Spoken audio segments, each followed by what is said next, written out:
श्री चैतन्य चरितामृत मध्य लीला अध्याय 10 शीर्षक है महाप्रभु का जगन्नाथपुरी लौट आना।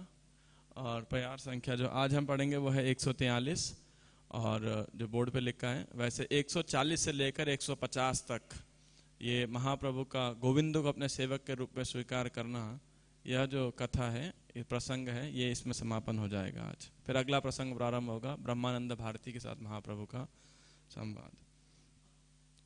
हरे कृष्णा। तो ये प्रसंग इस प्रकार से है कि श्री चैतन्य महाप्रभु दक्षिण भारत की यात्रा से पुनः जगन्नाथपुरी लौट करके आते हैं। महाप्रभु संन्यास लेते हैं, संन्यास के बाद दक्षिण जगन्नाथपुरी आते हैं शची माता के कहने। वैसे तो वृंदावन की ओर प्रस्थान करते हैं लेकिन नित्यानंद प्रभु उनको मार्ग से उनका मार्ग बदल देते हैं, जिसके कारण वे शांतिपुर आते हैं। शांतिपुर में शची माता उनसे निवेदन करती हैं कि वृंदावन बहुत दूर है, तो आप कृपा करके जगन्नाथपुरी में अपना बेस निवास स्थान बनाइए। माता के आदेश पे चैतन्य महाप्रभु जगन्नाथपुरी में निवास करने लगते हैं।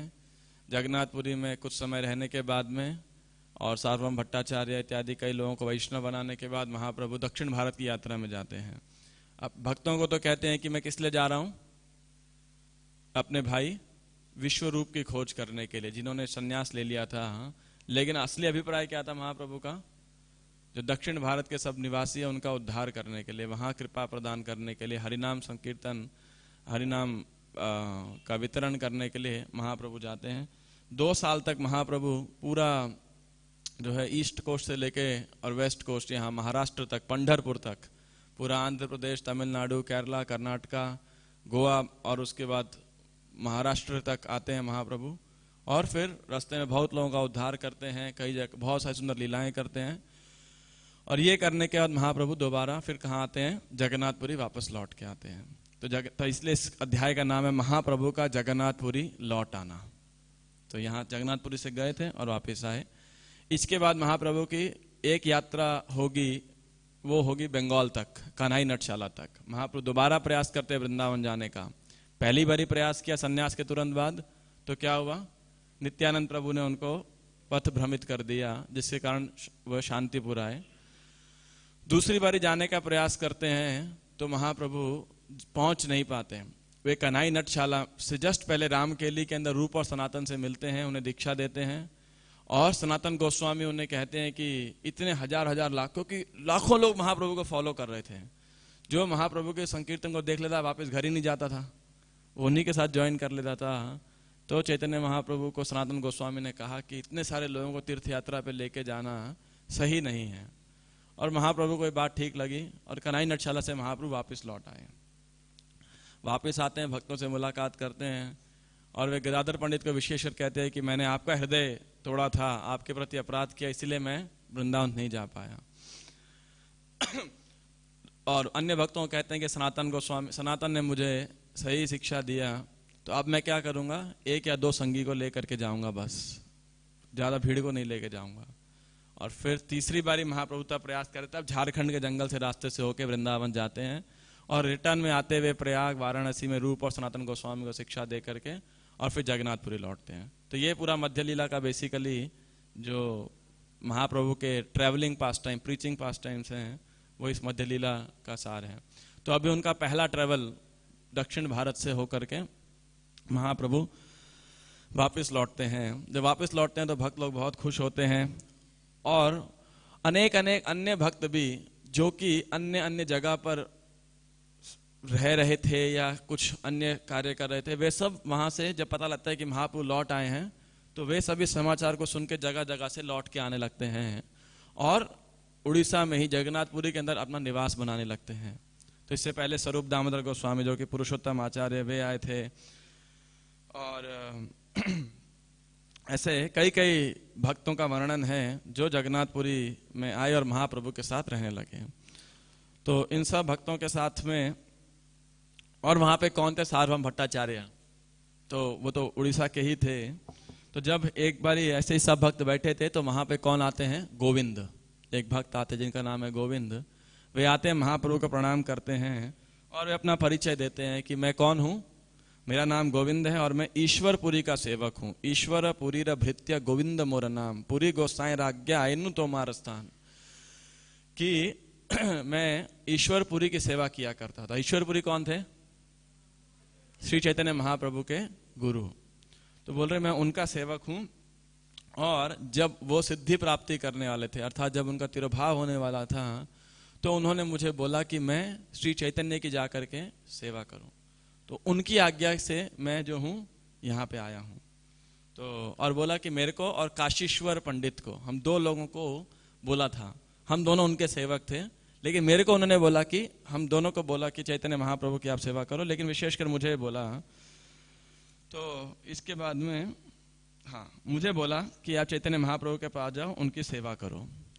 तो काशीश्वर पंडित तो क्या है, अभी सब तीर्थ यात्रा करके वो भी शीघ्र यहाँ पे आएंगे, लेकिन मैं तुरंत ही यहाँ पे आ गया। मैं कहीं घूमने वगैरह नहीं गया, कोई ब्रेक या छुट्टी नहीं लिया, सीधा ईश्वरपुरी की आज्ञा का पालन करने के लिए यहाँ पे आया।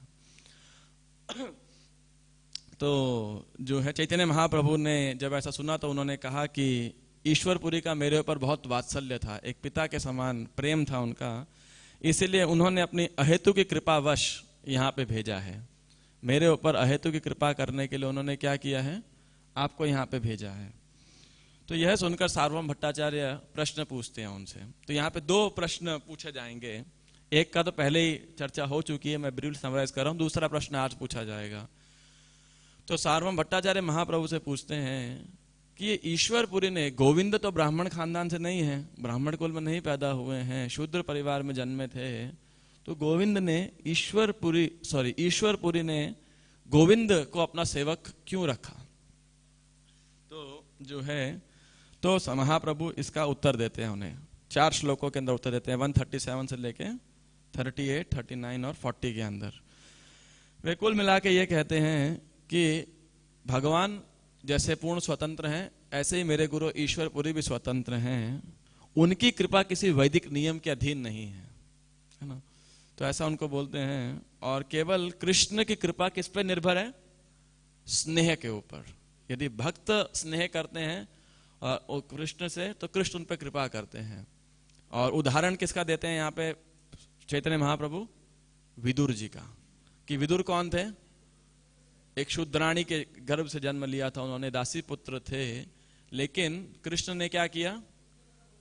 उनके घर भोजन खाया। ऐसा भजन में गाते हैं, दुर्योधन को भोग न खायो, रूखो साग विदुर घर खायो, ऐसे प्रेम पुजारी राधे श्याम श्याम श्याम।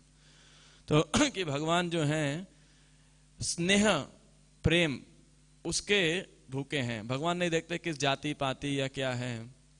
जैसे कि एक भजन में भी आता है, जाति धन विद्या बल ना करे अपेक्षा, बड़ो दयाल नित्यानंद, बड़ो दयाल नित्यानंद, श्रद्धा मात्र लय देना परम आनंद। इसके अगला क्या है? तो उसमें एक लाइन आता है कि जाति धन विद्या कुल ना करे अपेक्षा, कि जब नित्यानंद प्रभु भी नाम हाट सुरभि कुंज में कृपा दे रहे हैं, तो वे भी ये नहीं देखते कौन किस जाति का है, कौन किस कुल का है, कितना पढ़ा लिखा है, कितना धनी है। ये सबको नजरअंदाज करके वो एक ही चीज देख रहे हैं कि इस व्यक्ति में क्या है, कितनी श्रद्धा है, कितना अधिक भगवान के चरणों में श्रद्धा है। उसके अनुसार इस मूल्य को लेकर के वो जो है नाम की कृपा उनको बांट रहे हैं नाम हाट के अंदर। उसी प्रकार भगवान श्री कृष्ण भी जो भक्त उनसे स्नेह करता है, भगवान ये नहीं देखते कि वो किस परिवार में जन्मा है या क्या है। उसी प्रकार जो मेरे गुरुजी हैं ईश्वरपुरी, वे भी यही देखते हैं जो है कि भक्त का कितना स्नेह आचरण है, इस प्रकार से। तो महाप्रभु ने ऐसा बोल करके क्या किया? गोविंद का आलिंगन किया। तो आज हम इस श्लोक से पढ़ना चालू कर रहे हैं 140 से। मर्यादा हैते कोटि सुख स्नेह आचरणे, परमानंद हय यार नाम श्रवणे। फल स्वरूप पूर्ण पुरुषोत्तम भगवान के साथ स्नेह आचरण मर्यादा आचरण की अपेक्षा लाखों गुना सुख प्रदान करने वाला है। भक्त भगवान का पवित्र नाम सुनकर ही दिव्य आनंद में मग्न हो जाता है। ऐसा बोल करके चैतन्य महाप्रभु क्या करते हैं? गोविंद का आलिंगन करते हैं। एतबली गोविंदेर कैला आलिंगन, गोविंद कैला प्रभुर चरण बंदन। महाप्रभु ने गोविंद का आलिंगन किया और गोविंद ने क्या किया? श्री चैतन्य महाप्रभु के चरणों की वंदना की। तो अब चैतन्य महाप्रभु दूसरा प्रश्न पूछते हैं। प्रभु कहे भट्टाचार्य करह विचार, गुरुर किंकर हय मान्य से तुम्हार। तहारे आपन सेवा करा ही तेना जुया, गुरु आज्ञा दिया छे न की करी उपाय। ये आज का प्रयार है।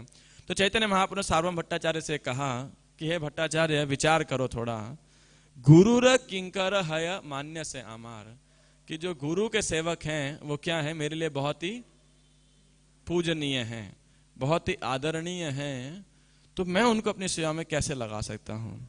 तो ये प्यार आज का हमारे पीछे दोहराइए। तहारे आपन सेवा करा ही तेना जुया, गुरु आज्ञा दिया छे न की करी उपाय। अनुवाद। अतएव यह उचित नहीं होगा कि गुरु का सेवक मेरी निजी सेवा करे, फिर भी मेरे गुरु ने यह आदेश दिया है तो मैं क्या करूं। तात्पर्य, गुरु के सेवक या शिष्य एक दूसरे के गुरु भाई होते हैं, अतः उन्हें एक दूसरे का आदर प्रभु अर्थात स्वामी के रूप में करना चाहिए, किसी को गुरु भाई का अनादर नहीं करना चाहिए। इसीलिए श्री चैतन्य महाप्रभु ने सार्वभौम भट्टाचार्य से पूछा कि गोविंद के बारे में क्या किया जाए।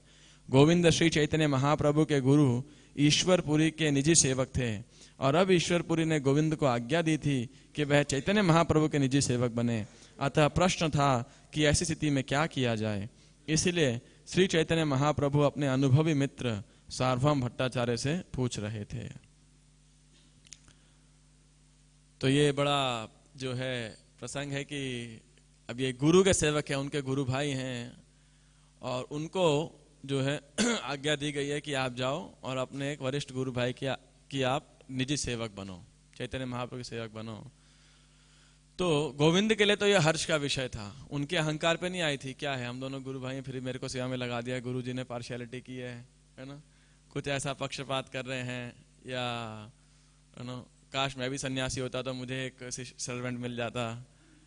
तो ऐसा गोविंद तो अपने आप को सेवक ही मानते थे, तो खुश थे कि अच्छा है, तभी भागे भागे आए और चैतन्य महाप्रभु की सेवा करने के लिए मौजूद थे। लेकिन चैतन्य महाप्रभु जानते थे कि क्या मर्म है और उन्हें क्या करना चाहिए, लेकिन फिर भी यहाँ एक सदाचार या एक प्रीति लक्षण सिखा रहे हैं कि किस प्रकार गुह्यम आख्याति पृच्छति, किस प्रकार भक्तों से जो है कॉन्फिडेंशियल क्वेश्चंस पूछने चाहिए। तो वे सार्वभौम भट्टाचार्य से, प्रभुपाद तात्पर्य में लिख लें, चैतन्य महाप्रभु अपने अनुभवी मित्र सार्वभौम भट्टाचार्य से पूछ रहे थे। वे पूछ रहे हैं कि मुझे क्या करना चाहिए, आप बताइए। ऐसे स्वयं भगवान हैं, ऐसे निमाई पंडित भी थे, तो शास्त्रों में भी बहुत पट्टू हैं, लेकिन फिर भी आने वाली पीढ़ियां कोई महाप्रभु पे लांछन ना लगाएं कि देखो इन्होंने तो अपने गुरु के सेवक से सेवा ली है ना, कोई उनके चरित्र में खोट ना निकाले। तो यहाँ पे इस दृष्टिकोण को भी देखते हुए श्री चैतन्य महाप्रभु प्रश्न पूछ रहे हैं, और आने वाली पीढ़ियां ही नहीं, वहां पे रहने वाले लोगों के मन में भी कोई संदेह ना आए उस दौरान भी, है ना, क्योंकि संदेह सन्यासीर अल्प छिद्र सर्वलोक गाय, कि एक सन्यासी के वस्त्र में थोड़ा भी छेद है, उसके चरित्र में थोड़ा भी खोट है, तो क्या है, वो एक बहुत बड़ा विज्ञापन का विषय बन जाता है। तो जैसे कि एक सफेद कपड़े के ऊपर कोई स्याही का दाग लग जाए यदि, तो वो क्लियर दिखाई पड़ता है कि नहीं। तो उसी प्रकार से महाप्रभु भी लोक विचार का बहुत ध्यान रखते थे कि लोग भगवान के भक्तों के प्रति और एक आचार्य के चरित्र में किसी प्रकार का खोट ना निकाल पाए। तो वे सार्वभौम भट्टाचार्य से पूछते हैं मुझे क्या करना चाहिए। तो सार्वभौम भट्टाचार्य उत्तर देते हैं, भट्ट कहे गुरु आज्ञा हय बलवान, गुरु आज्ञा ना लंघी ये शास्त्र प्रमाण।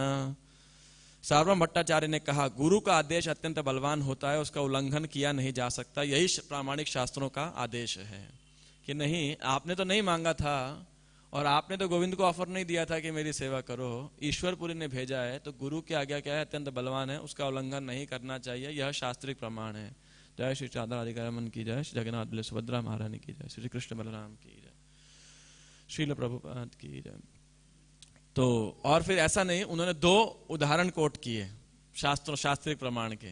ये भी एक बहुत इंपॉर्टेंट है कि यदि हम कोई तर्क प्रस्तुत करें, कोई सलाह मशविरा दें, तो हमारे पास एक शास्त्रिक रेफरेंस होना चाहिए शास्त्रों में से उसके प्रति। ऐसा नहीं कि ये मेरा मत है, मेरे हिसाब से ऐसा करना चाहिए।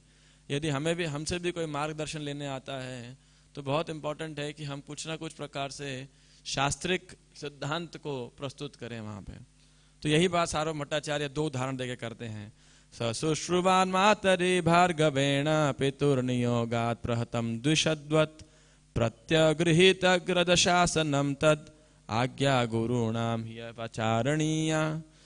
तो उदाहरण देते हैं कि अपने पिता की आज्ञा पाकर परशुराम ने अपनी माता रेणुका को मार डाला, मानो वह कोई शत्रु रही हो। भगवान रामचंद्र के छोटे भाई लक्ष्मण यह सुनकर तुरंत अपने बड़े भाई की सुया में लगकर उनके आदेशों का पालन करने लगे। गुरु की आज्ञा का बिना किसी विचार के पालन किया जाना चाहिए। तो उदाहरण देते हैं कि जो रेणुका सुत जमदग्नि के पुत्र परशुराम, जो कि भगवान के अवतार हैं भृगुवंश के अंदर, उनके पिता ने बोला कि अपनी माता का वध कर डालो। तुरंत अपना फरसा निकाल करके उन्होंने का सर काट दिया, लेकिन नहीं, क्यों? क्योंकि जमदग्नि उनके पिता और गुरु दोनों थे। उसी प्रकार दशरथ की आज्ञा का पालन करके रामचंद्र की सेवा में लक्ष्मण तुरंत लग गए। और तात्पर्य प्रभुपाद जी एक लाइन लिख रहे हैं, यह श्लोक रघुवंश का है और अगला श्लोक जो कोट करेंगे वह रामायण के अयोध्या कांड से लिया गया है, जो भगवान रामचंद्र सीता के प्रति कहते हैं, निर्विचारम गुरोराज्ञा मया कार्या महात्मनः श्रेयो हि एवं भवत्याश्च मम चैव विशेषतः। पिता जैसे महान व्यक्ति की आज्ञा का पालन बिना विचारे करना चाहिए, क्योंकि ऐसी आज्ञा हम दोनों का सौभाग्य है, विशेषतया मेरे लिए सौभाग्य है। तो वे कह रहे हैं, भगवान रामचंद्र सीता देवी को कह रहे हैं कि होता सीता देवी को हिचक हो कि आप जंगल में क्यों जा रहे हो। दशरथ महाराज ने तो ऐसे ही अपनी पत्नी के कैकेयी के विषय में आके बोल दिया है, इतनी कठिन आज्ञा है। तो भगवान रामचंद्र सीता देवी को कह रहे हैं कि नहीं, ऐसी आज्ञा क्या है, हमारे लिए सौभाग्य है, और ये बिना किसी विचार के निर्विचारम गुरोराज्ञा, हमें उसका पालन करना चाहिए। तबे तो ऐसे ये दो उत्तर दे करके, जैसे सार्वभौम भट्टाचार्य ने उत्तर दिया, महाप्रभु ने क्या किया, तबे महाप्रभु तारे कैला अंगीकार आपन श्री अंग सेवा दिल अधिकार। सार्वभौम भट्टाचार्य के ऐसा कहने पर श्री चैतन्य महाप्रभु ने गोविंद का आलिंगन किया और उससे अपने शरीर की सेवा करने के लिए लगा दिया। और उसके बाद से क्या होने लगा, जब गोविंद को चैतन्य महाप्रभु ने अपने पर्सनल सर्वेंट, निजी सेवक के रूप में स्वीकार किया, तो जगन्नाथपुरी के सारे वैष्णव उनका बहुत सम्मान करने लगे। प्रभुर प्रिय भृत्य करी सबे करे मान, सकल वैष्णवेर गोविंद करे समाधान। छोटा बड़ कीर्तनिया दुई हरिदास, रामाई नंदाई रहे गोविंदेर पास। गोविंदेर संगे करे प्रभुर सेवन, गोविंदेर भाग्य सीमा न जाय वर्णन। सभी व्यक्ति गोविंद को श्री चैतन्य महाप्रभु का प्रियतम दास मानकर उसका सम्मान करते थे, और गोविंद सारे वैष्णवों की सेवा करते थे और उनकी आवश्यकताओं का ध्यान रखते थे। और इनमें कौन कौन थे, और इनके साथ में 4 वैष्णव और भी थे जो महाप्रभु की भी सेवा करते थे। ये मुख्य थे, लेकिन 4 लोग और। तो एक तो बड़े हरिदास यानी हरिदास ठाकुर, एक छोटा हरिदास जो कि कीर्तन किया करते थे वे, रामाई नंदाई रहे गोविंदेर पास, रामाई पंडित और नंदाई, ये 4 लोग महाप्रभु के गोविंद के साथ रहा करते थे। गोविंदेर संगे करे प्रभुर सेवन, गोविंदेर भाग्य सीमा न जाए वर्णन। ये सभी चैतन्य महाप्रभु की सेवा करने के लिए गोविंद के साथ रहते थे, अतः कोई भी गोविंद के सौभाग्य का अनुमान नहीं लगा सकता। तो आज के श्लोक का अनुवाद इस प्रकार से, अतएव यह उचित नहीं होगा कि गुरु का सेवक मेरी निजी सेवा करे, फिर भी मेरे गुरु ने आदेश दिया है तो मैं क्या करूं। तो सार्वभौम भट्टाचार्य के इस महाप्रभु ये प्रश्न पूछ करके इस दुविधा का निवारण कर रहे हैं कि कैसे अपने गुरु की सेवा, गुरु के सेवक से सेवा ले सकते हैं, अपने गुरु भाई से सेवा ले सकते हैं। यह बहुत उचित नहीं है। लेकिन इसका क्या उत्तर दिया सार्वभौम भट्टाचार्य ने, कि यदि ये गुरु की आज्ञा हो तो इसे स्वीकार करना चाहिए। तो अब इस विषय में क्या कहा जाए, तो हमने 3-4 कुछ पॉइंट सोचे थे। सबसे पहले तो ये गोविंद के चरित्र से हमें क्या सीखने को मिलता है।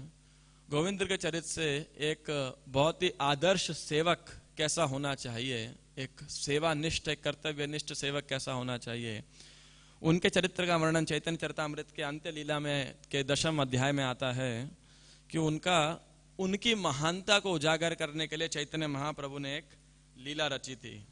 तो क्या हुआ कि सब भक्त लोग कीर्तन कर रहे थे और जगन्नाथ के मंदिर के अंदर, उसको बोलते हैं परिमुंडा कीर्तन, ऐसे करके बात साहब को शायद पता लगा, परिमुंडा कीर्तन करके, कि जगन्नाथ के हॉल के अंदर सब भक्त बहुत ही घमासान कीर्तन और नृत्य कर रहे थे।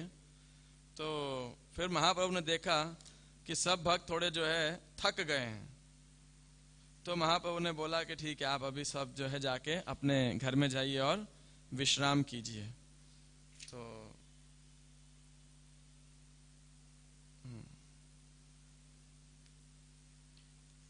सब भक्त जो है बहुत थक गए थे, पसीने बह रहे थे।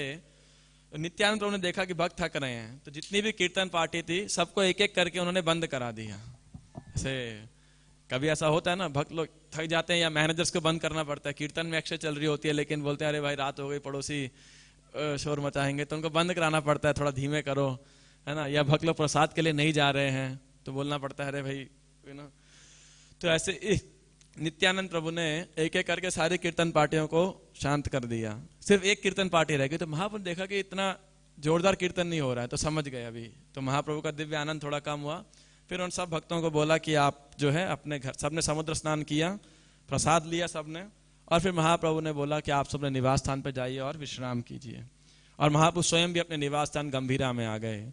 गंभीरा द्वारे करे आपने शयन, गोविंद आसिया करे पाद संवाहन। तो महाप्रभु गंभीरा के पे आके अपने द्वार पे ही लेट गए, दरवाजे पे ही लेट गए। तो और गोविंद वहां आके महाप्रभु के पैर दबाने लगे। तो ये एक नियम था महाप्रभु का रोज कि प्रसाद के बाद, दोपहर के प्रसाद के बाद श्री चैतन्य महाप्रभु 45 मिनट लगभग, दो उसको क्या प्रहर बोलते हैं, क्या बोलते हैं,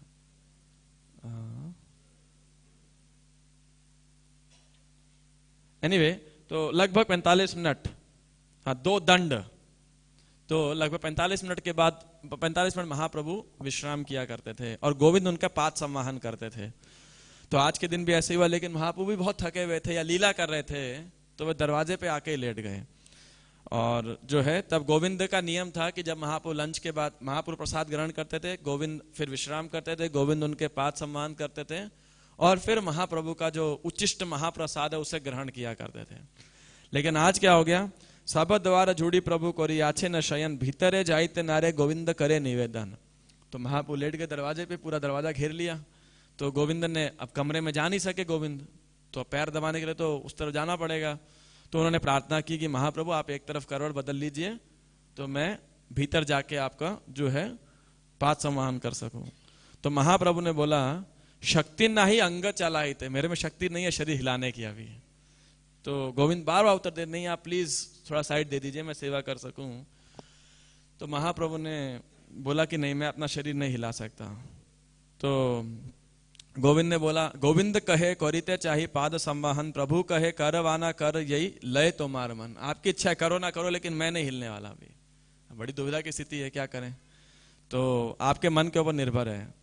तो गोविंद ने विचार किया और क्या किया, अपना जो बहिर्वास है, जो अंग ऊपर का वस्त्र है, चादर है, वो महाप्रभु के शरीर पर डाला और फिर उनके शरीर को क्रॉस किया और उस तरह लांग कर कमरे में प्रवेश किया उन्होंने। देखिए एक शिष्टाचार है, क्योंकि हर शरीर के अंदर परमात्मा निवास करते हैं, इसीलिए किसी भी शरीर के ऊपर से व्यक्ति को क्या नहीं करना चाहिए, लांघना नहीं चाहिए। ये सभ्यता आजकल के लोगों को ज्यादा पता नहीं है, लेकिन जो पुराने घरों के अंदर में जो हमारे वरिष्ठ हैं वो कि किसी पे लांघना नहीं चाहिए, किसी भी व्यक्ति के ऊपर, मनुष्य तो क्या इवन जानवर के ऊपर भी ऐसे ऊपर से नहीं टापना चाहिए। ये हृदय में बैठे परमात्मा का अनादर है बेसिकली। विषय गांव के अंदर लोग बहुत सिखाते हैं इस प्रकार के कल्चर को। तो यही बात थी कि लांघना नहीं चाहिए। हम लोग भक्त लोग जब प्रणाम करते हैं, तुमने कई बार देखा है, क्योंकि मंदिर छोटा है, गुरु पूजा में प्रणाम कर रहे होते हैं भक्त, कभी कभी एक दूसरे को टाप जाते हैं। नए भक्त होते हैं तो थोड़ा टाप जाते हैं, सिखाना पड़ता है उन्हें कि नहीं ऐसे आपको नहीं, है ना, भगवान के निर्मालय के ऊपर। इनफैक्ट कोई भक्तों क्या कोई वस्तु भी रखी है तो उसके ऊपर भी नहीं टापना चाहिए, है ना। और पैर से लगाना दूर की बात, इनफैक्ट हम लोग जैसे आसन पे बैठते हैं, वास्तविकता में इस आसन पे भी कभी पैर नहीं लगाना चाहिए, है ना। तो हमारे नरसिंह कवच प्रभु एक बार जब हमें शिक्षा दे रहे थे तो वो बता रहे कि क्या होता है, ऑल्टर के अंदर पुजारी को बार बार थोड़ा आसन इधर उधर करना पड़ता है। तो नरसिंह कवच प्रभु ने पैर से थोड़ा आसन इधर कर दिया। तो जनानिवास प्रभु ने उनको बोला, ए you are deity minister and deity worship minister and you are you know pulling asan by your feet. कि आसन भी जो है कई बार हम लोग पैर से इधर उधर कर देते हैं। तो ये पैर से किसी भी वस्तु या व्यक्ति का स्पर्श करना या लांघना एक बहुत बड़ा अनादर है। उसमें परमात्मा के निवास को नहीं देखना है बेसिकली, कि हम उससे अनभिज्ञ हो रहे हैं। तो इसलिए गोविंद ने क्या किया कि जो है महाप्रभु के शरीर के ऊपर एक चादर डाली और उसके ऊपर से फिर टाप गए। पाद संवाहन कैला कटी पृष्ठ चापीला मधुर मर्दने प्रभु परिश्रम गेला। तो बड़े अच्छे से उन्होंने पैर दबाए महाप्रभु के, उनकी थोड़ी पीठ और कमर भी दबाई, तो महाप्रभु बड़े अच्छे से उनको निद्रा आई, थकान दूर हो गई। 45 मिनट बाद 2 दंड बाद महाप्रभु की नींद टूटी। तो महाप्रभु ने देखा अरे गोविंद तो बाजू में बैठे हैं। तो महाप्रभु थोड़ा क्रुद्ध हुए और बोले इतनी देर से आज यहाँ क्यों बैठे हो, रोज तो कभी नहीं बैठे होते थे, आज क्यों बैठे हो। तो महाप्रभु ने पूछा उन्हें कि जब मेरे को नींद आ गई तो फिर तुमने प्रसाद ग्रहण करने क्यों नहीं गए। तो गोविंद ने उत्तर दिया कि आप तो द्वार पे रोक कर लेटे हुए थे, तो जाने के लिए कोई रास्ता तो था नहीं, तो कैसे जाता। तो महाप्रभु ने पूछा प्रभु कहे भीतरे तब एक आइला के मने तैछे के ने प्रसाद लईता न कैला गमने, कि जैसे अंदर आए थे वैसे बाहर नहीं जा सकते थे। लेकिन गोविंद ने को उत्तर नहीं दिया वहां पे। गोविंद कहे मने आमार सेवा से नियम अपराध हऊ का कीबा नरक है गमन। गोविंद ने मन ही मन उत्तर दिया कि देखिए मेरा कर्तव्य तो सेवा करना है, उसके लिए अपराध या नरक क्यों ना जाना पड़े। सेवा करने के लिए यदि मुझे अपराध या नरक जाना पड़ेगा तो तैयार हूं। यदि सेवा करने के लिए, महाप्रभु की सेवा के लिए मुझे करोड़ों अपराध करने पड़े तो भी बुरा नहीं मानूंगा, किंतु अपने लिए एक अपराध की झलक से ही मैं अत्यधिक डरता हूं, मुझे बहुत डर लगता है। तो गोविंद मौन रहे और महाप्रभु के प्रश्नों का उत्तर नहीं दिया। गोविंद का अभ्यास था कि वे तब भोजन करते जब महाप्रभु सोए होते, किंतु उस दिन महाप्रभु की थकावट देखकर गोविंद उनके जो है शरीर को दबाते रहे। तो जब महाप्रभु अब लेटे हुए थे तो शरीर को लांघना उन्होंने बहुत बड़ा अपराध समझा।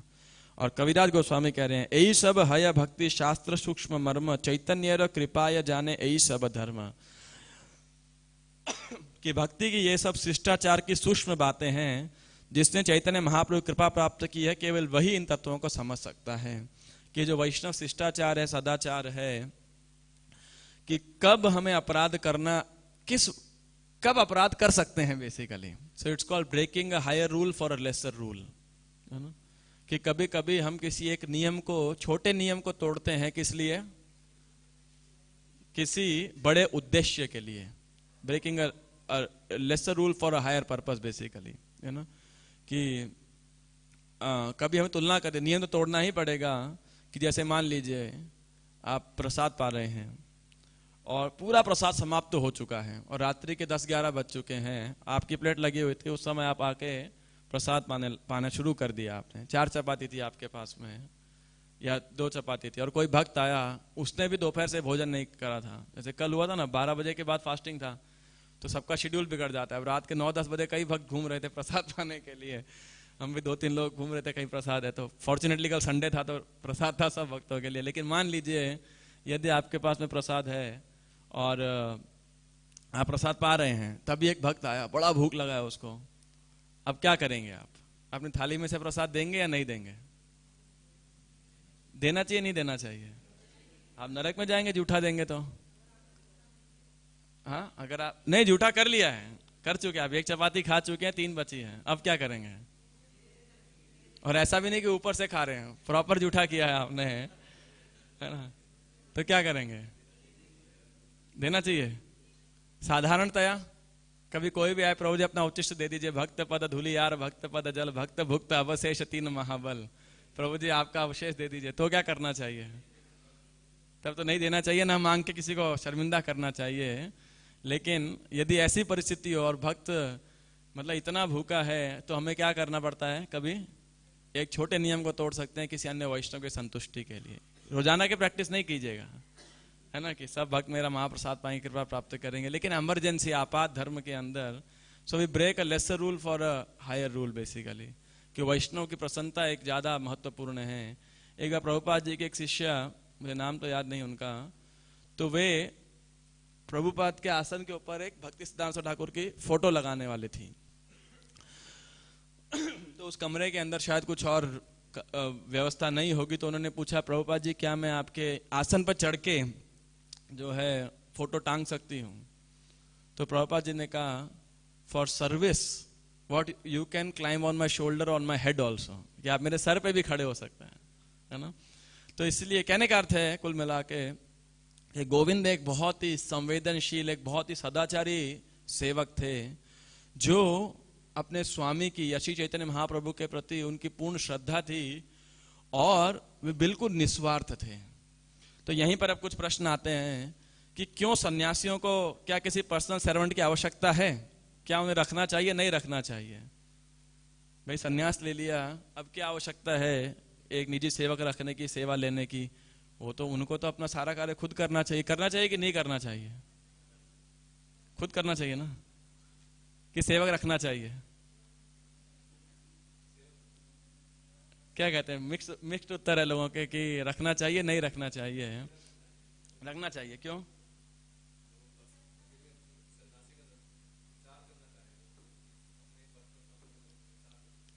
अच्छा, तो प्रभु जी कह रहे हैं कि अगर वो अपने, क्यों, उनके सन्यासी की तो आवश्यकता बहुत न्यूनतम है ना, तो उनका तो है ही क्या, वो तो भगवान जहां ले जाएंगे तो वहीं चले जाएंगे, उसमें क्या है? हाँ भाई, सन्यासी को तो वैष्णव भगवान पे निर्भर होना चाहिए, अपने सेवक निर्भर थोड़ी होना चाहिए। जी माता जी।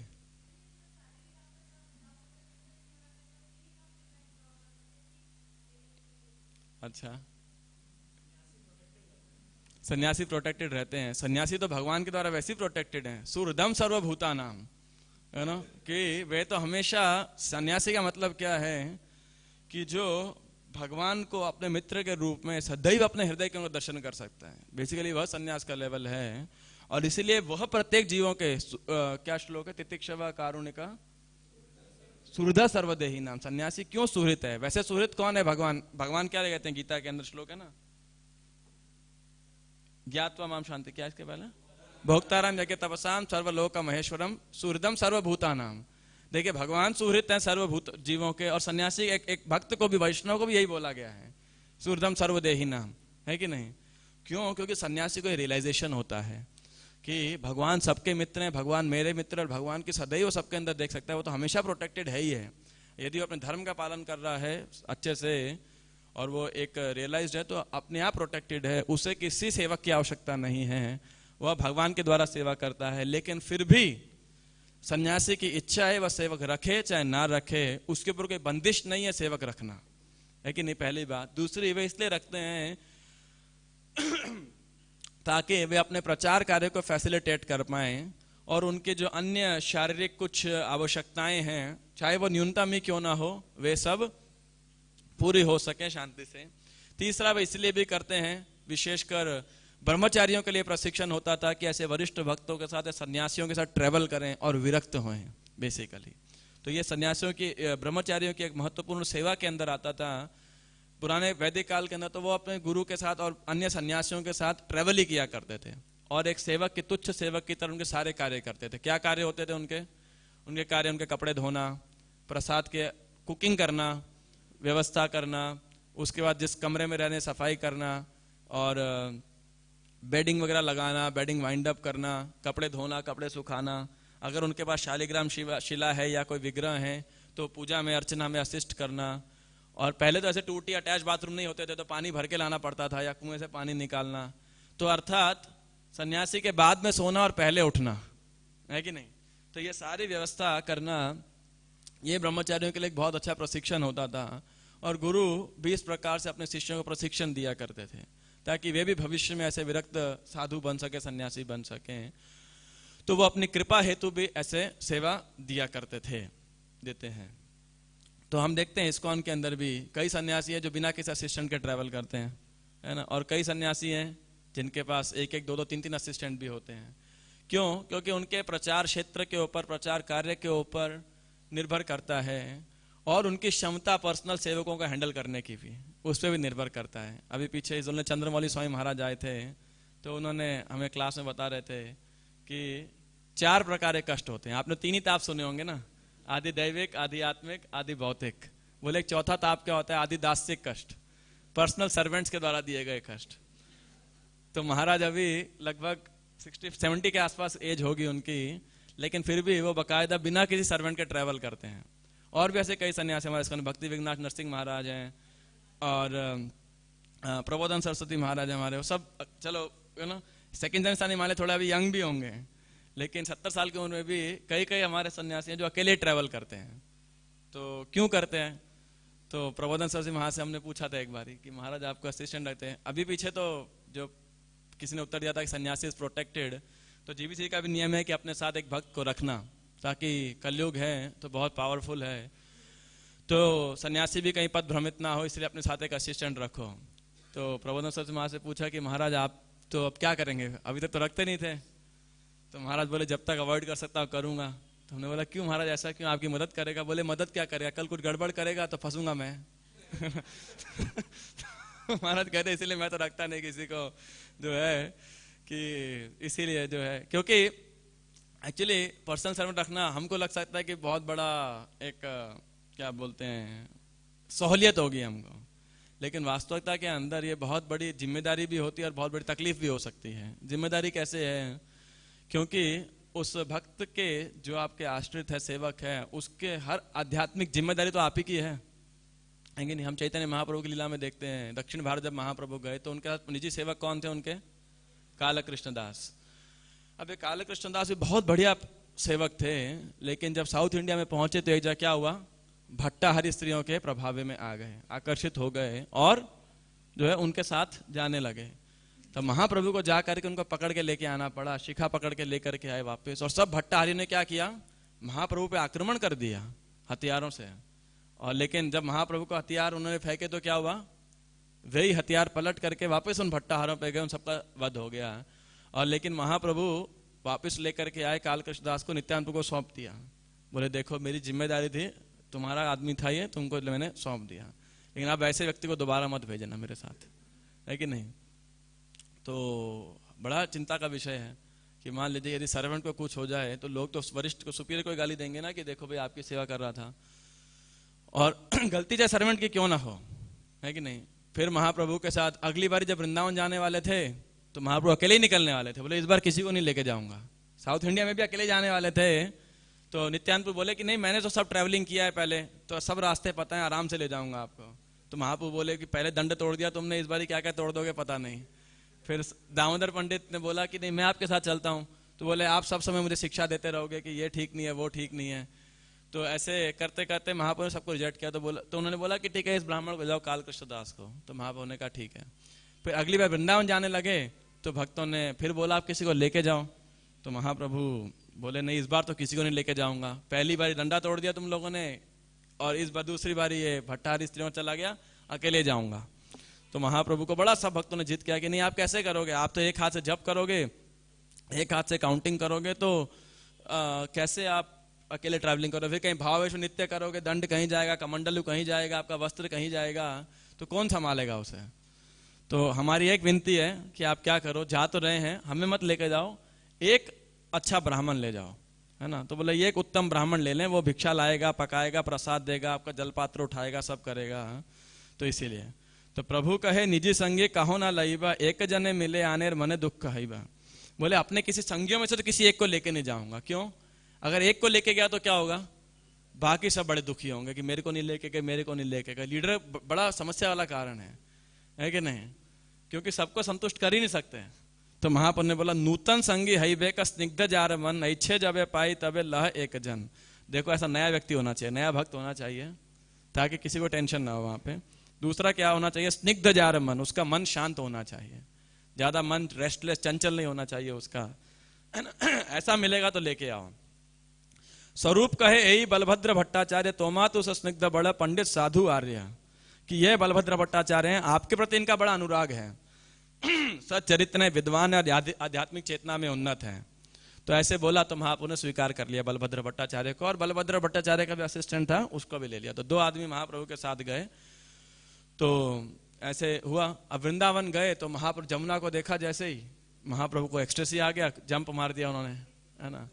तो बलभद्र भट्टाचार्य बड़ी मुश्किल से निकाला महाप्रभु को। रोज ऐसा होता था, तो बड़े सावधानी पूर्वक ध्यान रखते थे। एक बार बलभद्र भट्टाचार्य महाप्रभु के पास आए और बोले कि महाप्रभु ब्रज में ना सब कह रहे हैं कि भगवान कृष्ण दोबारा अवतार लिया है, अर्धरात्रि में आ रहे हैं और कालिया नाग के ऊपर नृत्य कर रहे हैं, तो मैं दर्शन के लिए चले जाऊं? तो महाप्रभु को जो है कृष्ण साथ ही बैठे हैं और पता है कोई ढोंगी है, तो महाप्रभु ने बोला कि नहीं कोई जाने की जरूरत नहीं है वहां पे, ये सब पाखंड है। एक थप्पड़ लगाया बलभद्र भट्टाचार्य के राधर, ऐसा है ना। और अगले दिन फिर बलभद्र भट्टाचार्य की पता लगा वो क्या था, एक रात को मछुआरा था जो अपनी नाव में जाता था, उस पर लालटेन जलाता था, तो लगता ऐसा था कि वो सांप के ऊपर मणि है और जो उसकी पता और झंडा, वो खड़ा रहता था खुद तो लगता था कृष्ण है, तो सब ब्रजवास होता है कृष्ण आए कालिया पे नृत्य कर रहे हैं। तो ऐसा जो है महाप्रभु ने उनको भी करेक्ट किया। तो क्या है कि ऐसा आप पर्सनल सर्वेंट किसी का होगा तो बहुत सारा नौटंकी होगा अलग अलग प्रकार का, तो ये एक वरिष्ठ की बहुत बड़ी जिम्मेदारी बन जाती है कि उनके आध्यात्मिक और हर प्रकार से उनकी देख रेख करने की। तो कई बार ये एक बहुत बड़ा समस्या का कारण हो जाता है। दूसरा क्या आप उन पर निर्भर करते हो तो बड़ी सारी गलतियां भी करते हैं। मेरे कुछ निजी भी अनुभव हैं कि जब हमने इस प्रकार सेवा की, मैंने सेवा की, तो बड़ा समस्या भी क्रिएट हुआ वरिष्ठों के लिए और खुद के अहंकार के लिए भी बहुत बड़ा जो है समस्या था। तो एक बारी मैं लगभग 25 दिन तक, जब मैं स्टूडेंट था, तो मैंने ट्रैवलिंग किया था एक सीनियर डिवोटी के साथ में, लगभग आधा भारत हमने मुंबई से लेके बनारस तक बहुत सारे स्टॉपेज किए। तो अब जगन्नाथपुरी में हम थे, तो वहाँ पे उन्होंने मेरे को 2 बुक बोला कि आप लेके चलो। पता नहीं मैंने सुना है क्या हुआ, तो लेक्चर था और बुक बहुत बड़े बड़े थे, मतलब चैतन्य चरितामृत पूरा एक कंडेंस्ड ना, अभी तो आता नहीं, वो बीबीटी का ऑस्ट्रेलियन वॉल्यूम था, उसमें 9 के 9 चैप्टर, 9 मतलब सारे वो एक के अंदर थे, वो इतना बड़ा, और एक चैतन्य भागवत, और इसके अलावा कुछ और बुक। तो पहले तो जितनी दूर लेके जाओ कमर टूट जाते थे उठा उठा के, और तो उन्होंने बोला एक किताब छोड़ दो, बाकी दूसरी वाले 2 ले लो। तो मैंने ले लिया। अब वहाँ जाके वो तीसरी किताब मांग ली उन्होंने, मैं बोला लाया नहीं मैं, तो वो उनको एकदम, अब लेक्चर देना था, किताब तो छोड़ गई, तो बड़ा गुस्सा आया उन्हें। अब सबके सामने ही वो बोलने लगे कुछ, तो भी मेरे को भी बड़ी शर्मिंदगी महसूस हुई कि भाई किताब भूल गया ऐसे करके। तो ऐसे बहुत जो है कई बार देखिए वरिष्ठ के लिए बहुत दिक्कत हो जाती है, और जो सेवक भक्त है उसके लिए भी बहुत दिक्कत होती है। एक बारी मुझे याद है, फर्स्ट या सेकंड टाइम हिंदू सचिनंदन स्वामी महाराज आए थे, तो उस समय मेरा सेवा था गेस्ट रिसेप्शन वगैरह का। तो महाराज आए, हमने अच्छे स्वागत किया, उनका कीर्तन वगैरह किया, माला पहनाया, पूरा टाइम प्रसाद वगैरह की व्यवस्था की। उस समय महाराज का ना कुछ ऑपरेशन भी होके आए थे, तो महाराज कमरे के अंदर ही, उनको साथ में उनके कोई फिजियोथेरेपिस्ट या डॉक्टर वगैरह भी थे साथ में। अब नॉर्मली महाराज आते थे तो रात के 2-3 बजे 4 बजे ऐसे सुबह फ्लाइट होती थी यूरोप जाने के लिए वापसी, तो यहाँ पे पड़ाव रखते थे। तो 12 साढ़े 12 करीब बजे, 12:30-1 बजे करीब निकलना था महाराज को। अब मैं पूरा थका हुआ, लेकिन सी ऑफ करने के लिए गाड़ी वाड़ी सब है प्रॉपरली, अब ना जगा जा रहा है ना सोया जा रहा है, तो बहुत ही अलार्म लगा के कुछ व्यवस्था करके मैं थोड़ा सा विश्राम करने के लिए, कि जब महाराज को बाद में जाएंगे तो सी ऑफ करेंगे अच्छे तरीके से। तो फिर मैं उठ गया फाइनली, 12-12:15 बजे उठ करके मैं आया, और महाराज तैयार होकर निकलने वाले थे। और फिर मैंने महाराज को गिफ्ट दिया, धन्यवाद दिया। तो महाराज कह रहे आप अभी तक जगे हुए हो? मैंने कहा हाँ महाराज मेरी सेवा थी, तो आप जाएंगे उसके बाद विश्राम करूंगा। तो महाराज ने गले लगाया और बड़ा थैंक यू, जैसे महाराज का एक्सप्रेशन रहता है नॉर्मली, तो वो thank you very much, I will come again, ये वो सब। तो ठीक है। और फिर जब मैं कमरे में आश्रम वापस गया तो रुक्मणी किशपू का फोन आया मेरे पास, उस समय लगभग 12:45-1 बजा होगा। कह रहे आपने महाराज को सेंड ऑफ कर दिया? मैं अभी अभी आया हूँ जस्ट। तो कह रहे थैंक यू। फिर प्रभु जी भी सो गए। तो कहने का अर्थ है कि एक सेवक को बहुत टेंशन इस प्रकार का लेना पड़ता है कि जो है वरिष्ठ खुश हो, खुश भी होते हैं, इसमें आशीर्वाद भी बहुत मिलता है, और रगड़ाई भी खूब होती है कि नहीं। तो खासकर आपको कुकिंग करना है, कपड़े धोने हैं, तो ये एक जब तक उसका उस अपने एल्डर के प्रति, वरिष्ठ के प्रति और सेवा भाव नहीं है, तो ये सेवक का काम करना बहुत ही मुश्किल है। खासकर कैसे कि जब वो कमरे में नहीं होते, मुख्यतः आपको सुबह का मॉर्निंग टाइम में आपको उनके लिए प्रसाद अरेंज करना है या दवाइयाँ अरेंज करनी है, कमरा साफ करना है। अधिकांशतः सन्यासी लोग जब नीचे मॉर्निंग में जब कर रहे हैं, उनके सेवा का क्या कार्य है? जाके उनका कपड़ा धो, ड्यूटी की सेवा के लिए अरेंज करो। तो उनका खुद का साधना बहुत हैम्पर करता है। प्रभुपाद जी के एक शिष्य थे, what is the difficulty, book किसने लिखा है? श्रुतकीर्ति प्रभु। तो वो बता रहे कि मायापुर में प्रभुपाद जी अपने कमरे में बैठ के ट्रांसलेट किया करते थे, तो रात भर किया करते थे। अभी मायापुर के अंदर थे और ये बाहर खड़े रहते थे। तो एक बार क्या हो गया, इन्होंने देखा सब भक्त मंगल आरती में नृत्य कर रहे हैं, मैं तो इधर ही खड़ा हूँ, तो वो चले गए मंगल आरती के अंदर जो है। अब प्रभुपाद जी को कोई जरूरत पड़ी, घंटी बजा रहे, प्रभुपाद जी तो थे नहीं। प्रभुपाद जब वापिस आए तो प्रभुपाद को बहुत गुस्सा आया, कह रहे आप कहाँ गए थे? तो उनको लगा प्रभुपाद खुश होंगे, मंगल आरती गया था मैं तो। बोला प्रभुपाद मंगल आरती गया था।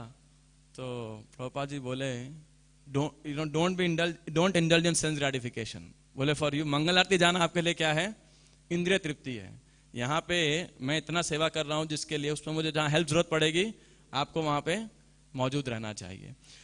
तो एक सेवक का जो कार्य है एक बहुत ही थैंकलेस टास्क है ना। और इसीलिए हमारे इसको कई सन्यासी सेवक रखते हैं, कई सेवक नहीं रखते हैं, यह तो व्यक्तिगत निर्भरता है। हमने देखा इस गोपाल कृष्ण महाराज के साथ में भी, जो मैंने कुछ दो तीन बार ट्रैवल किया था। तो एक बार हम गए थे मुरादाबाद, गाजियाबाद, 2 दिन के लिए ट्रैवल किया। तो महाराज रोज सुबह पहले महाराज का नियम था, महाराज उठने के बाद सेकंड काम क्या करते थे जानते हैं? अपने कमरे से बाहर आते थे और उनके जो सर्वेंट होते थे उनके कमरे को पूरी तरह नॉक करते थे और उनको उठाते थे कि उठो मंगल आरती जाना है, तुम लोग आलसी हो। तो ऐसा तो अभी तो क्या नाम है, अजय गौरांगपुर और दशावतारपुर बहुत ही बैलेंस डिवोटीज हैं, लेकिन वो भी इतना थक भी जाते थे भक्त लोग इतना ट्रैवलिंग करते हुए। तो मेरे साथ भी यही हुआ, जब मुरादाबाद गया मैं महाराज के साथ। अब कोई जानता, हम किसी को जानते नहीं थे, कोई हमें जानता नहीं था, तो प्रसाद भी नहीं मिला। घूमते रहे, महाराज से प्रसाद पाया आपने? अब क्या बोले, हाँ हाँ भी लेते हैं करके जाके रात को प्रसाद मिला। फिर जिस कमरे में रुके वहाँ इतने पता नहीं मच्छर थे, खटमल थे। जिंदगी में मैंने पहली बार इतना, मतलब दूसरी बार आज तक मेरे पास ऐसा हुआ है कि पूरी रात नींद नहीं आई।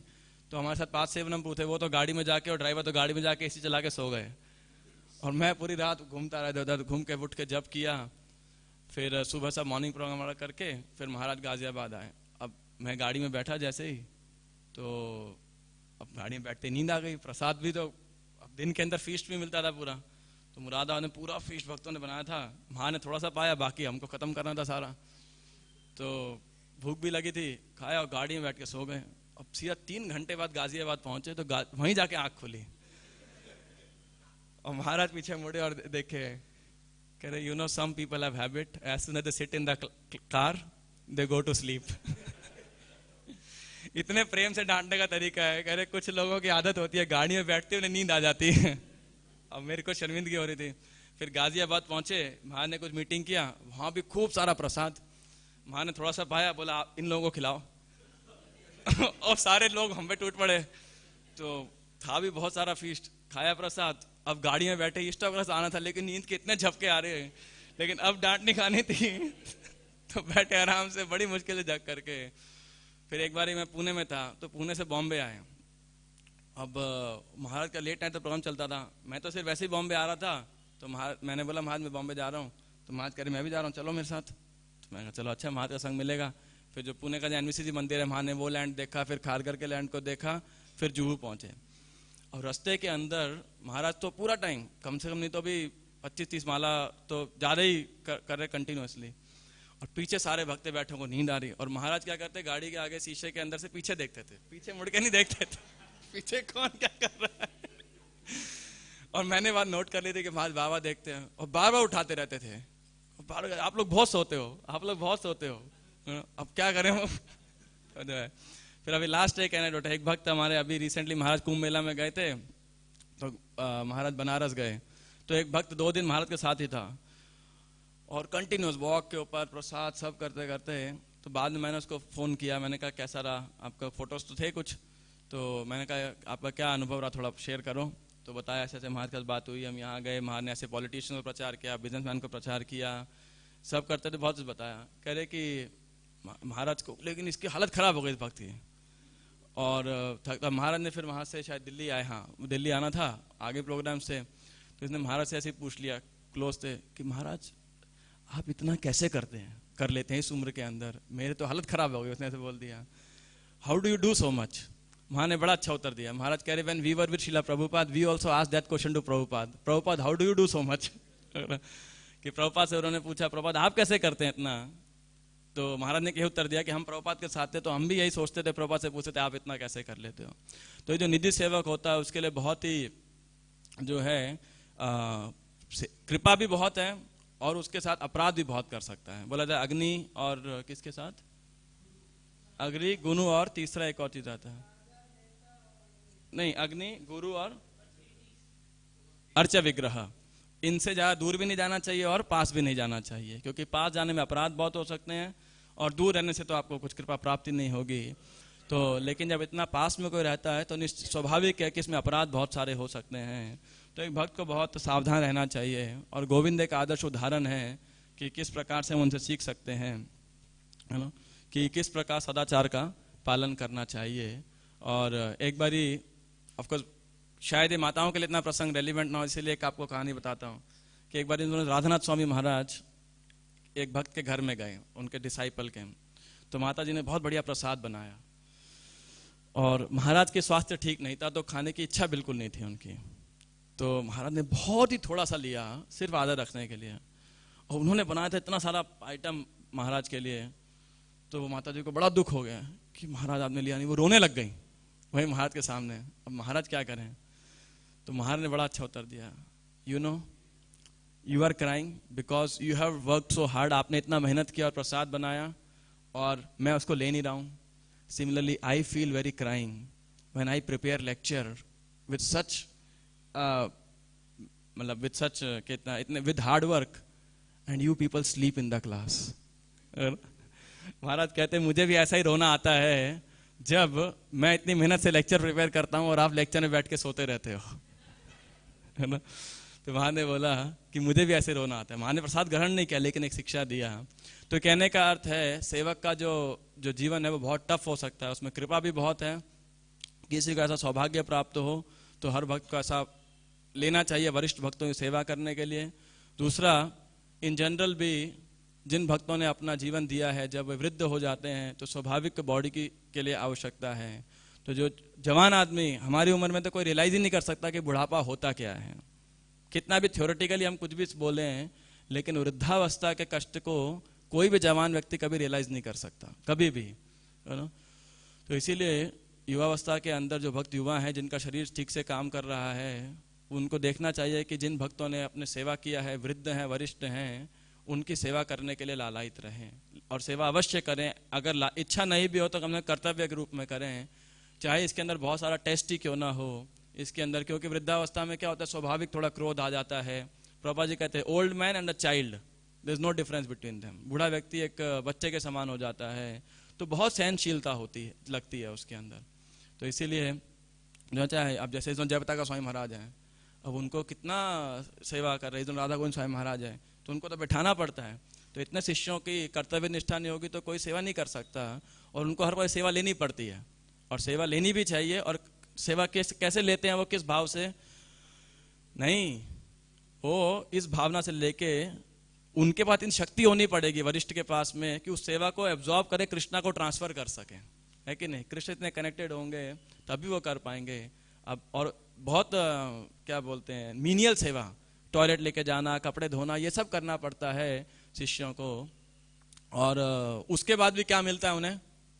केवल डांट, है कि नहीं, उनको मिलेगी केवल डांट। तो इसके लिए तैयार रहना चाहिए कि जो है, जिस प्रकार ईश्वरपुरी ने भी अपने गुरु माधवेंद्रपुरी के अंत समय में इसी प्रकार सेवा की थी।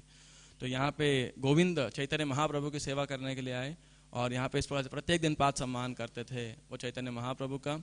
और यहाँ पे उनकी मुलाकात हुई और श्री चैतन्य महाप्रभु गोविंद को अपने निजी सेवा के रूप में स्वीकार कर रहे हैं। हरे कृष्णा। श्री चैतन्य महाप्रभु की जय, श्री चैतन्य चरितामृत की जय, श्रील प्रभुपाद की जय, निताय गौर प्रेमानंदे, हरे हरे हरे कृष्ण।